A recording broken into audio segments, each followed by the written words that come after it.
আসসালামু আলাইকুম। কাছে দূরে যে যেখানে আছেন, যেখান থেকে আমার আজকের এই ভিডিও প্লে করেছেন, আপনাদের প্রত্যেককে স্বাগত জানাচ্ছি। আমি ইমরান হোসেন আকাশ।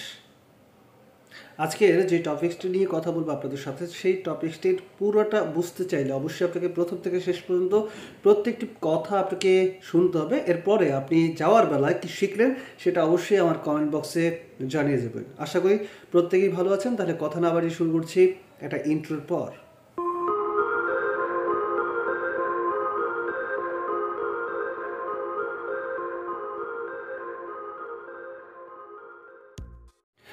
জীবনে আপনি এমনভাবে কথা বলুন কারো সাথে, যেন কেউ আপনার সাথে একবার কথা বলার পরে আবার দ্বিতীয়বার কথা বলার জন্য আপনার শিডিউল নিয়ে রাখে।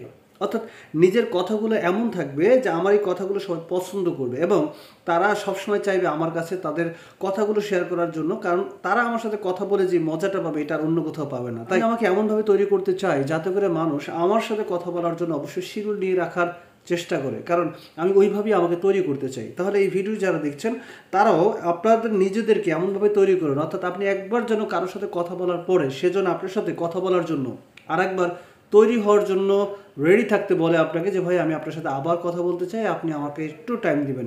এই যে টাইম নেওয়ার শিডিউলটা যেন তৈরি হয় আপনার কোনো কথার মাধ্যমে, অর্থাৎ আপনার কথাগুলো এমন টাইপের হওয়া চাই। নিজেকে আপনি এমনভাবে তৈরি করুন যাতে করে আপনার প্রকাশ্য শত্রু আপনার শত্রুতা করলেও সেই শত্রু যেন গোপনে বা পিছনে বসে তার সন্তানকে আপনার মতো তৈরি করতে চায়। অর্থাৎ নিজের ব্যক্তিত্বটাকে এমনভাবে তৈরি করতে হবে যাতে করে মানুষ আমাকে ফলো করার চেষ্টা করে এবং আমি যেমন চলি সেই অনুযায়ী চলার তৈরি করতে চায় নিজেদেরকে।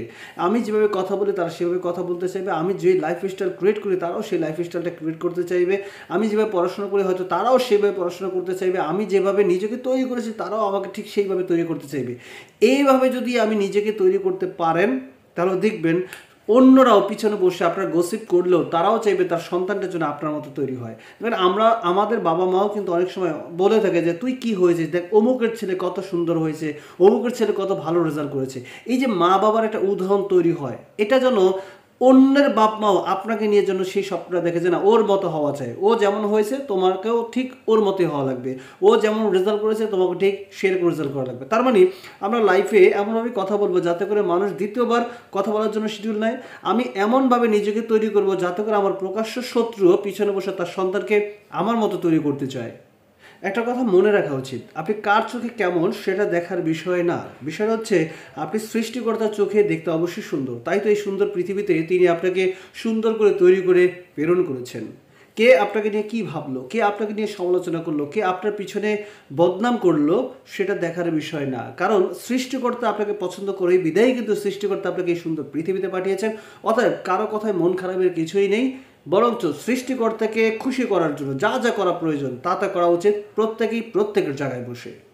দেখুন কে আপনাকে পর্যবেক্ষণ করে আপনাকে দুর্বল করার জন্য পিছন থেকে কি কথা বলল বা কে আপনাকে খোঁচা দিল সেটা দেখার বিষয় না। কে আপনাকে অপদার্থ ভাবলো আর কে পদার্থ ভাবলো সেটা চিন্তা করে আপনার কোনো কিছু যায় আসে না, বরং সৃষ্টিকর্তা আপনাকে ভালো জানেন, আপনার ভালো চান, আপনাকে তার সৃষ্টির জন্য তৈরি করেছেন। অতএব কে কি বললো সেদিকে নজর দেওয়ার কোনো প্রয়োজন নাই, অন্তত পক্ষে নিজেকে এমনভাবে তৈরি করা উচিত যার প্রত্যেকটি কাজ প্রত্যেকটি কথা যেন আমরা পালন করতে পারি, ঠিক সেভাবে নিজেকে তৈরি করতে হবে। অন্যের কথায় মন খারাপ করা যাবে না।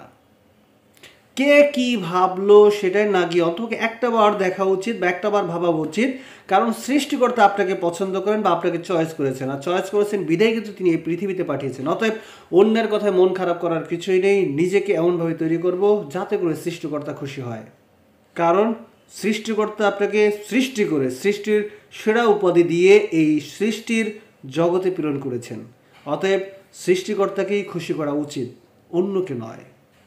কারো কাছে আপনার পোকা দাঁতের হাসিটা বিশ্রী লাগতেই পারে, তাতে আপনার মন খারাপের কিছুই নেই, কারণ দিন শেষে আপনার ওই পোকা দাঁতের হাসিটা দেখার জন্য আপনার পরিবার কিন্তু ওয়েট করে। অতএব কে কি ভাবলো আপনাকে নিয়ে সেটা ভাবার দরকার নেই। কার কাছে আপনার চোখ খারাপ, কার কাছে চুল খারাপ, কার কাছে নাক খারাপ, কার কাছে আপনার হাসিটাই খারাপ বা দেখতেই খারাপ, এটা ভেবে কখনো আপনার মন খারাপ করবেন না, কারণ দিন শেষে আপনার পরিবার আপনার জন্য ওয়েট করে, আপনার মুখে হাসি দেখতে চায়। অতএব তাদের জন্য হলো আপনাকে ভালো করে বাঁচতে হবে, ভালোভাবে বাঁচতে হবে।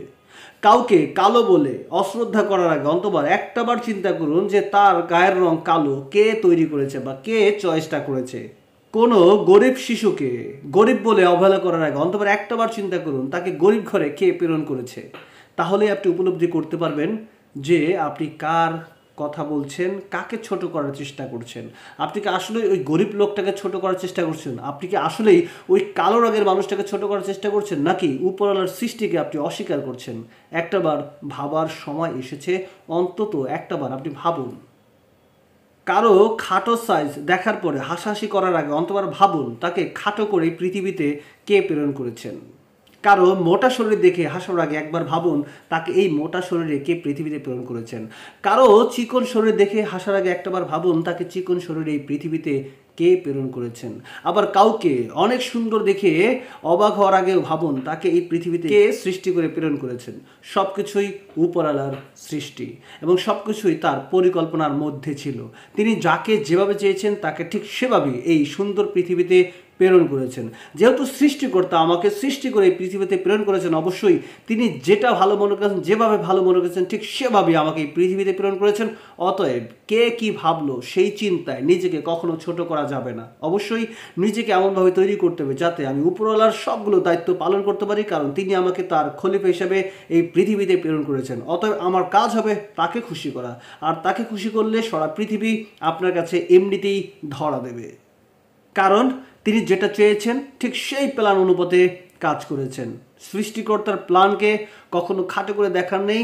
তিনি যাকে যেভাবে প্রেরণ করতে চেয়েছেন ঠিক সেভাবেই সৃষ্টিকর্তা প্রেরণ করেছেন। তার এই চিন্তায় কোনো কিছু ধরার মতো আমার আপনার হাতে নেই। তিনি যেটা ভালো মনে করেছেন সেটাই করেছে, যেটার উপর মানুষের কোনো হাত নেই। সেটা নিয়ে অবহেলা করা মানেই হলো উপরওয়ালার সৃষ্টিকে অবহেলা করা। অতএব কাউকে অবহেলা করবেন না, অন্তবার একটু ভাবুন। কাউকে খোঁটা দেওয়ার আগে একটু ভাবুন, কারো বিরুদ্ধে কথা বলার আগে একটু ভাবুন, কারো অগোচরে কথা বলার আগেও ভাবুন, কারো প্রশংসা করলেও ভাবুন, কারো দুর্নাম করলেও ভাবুন। ভাবতে আমাকে হবেই, কারণ প্রত্যেকটাই কিন্তু উপরওয়ালার নিদর্শন বহন করে।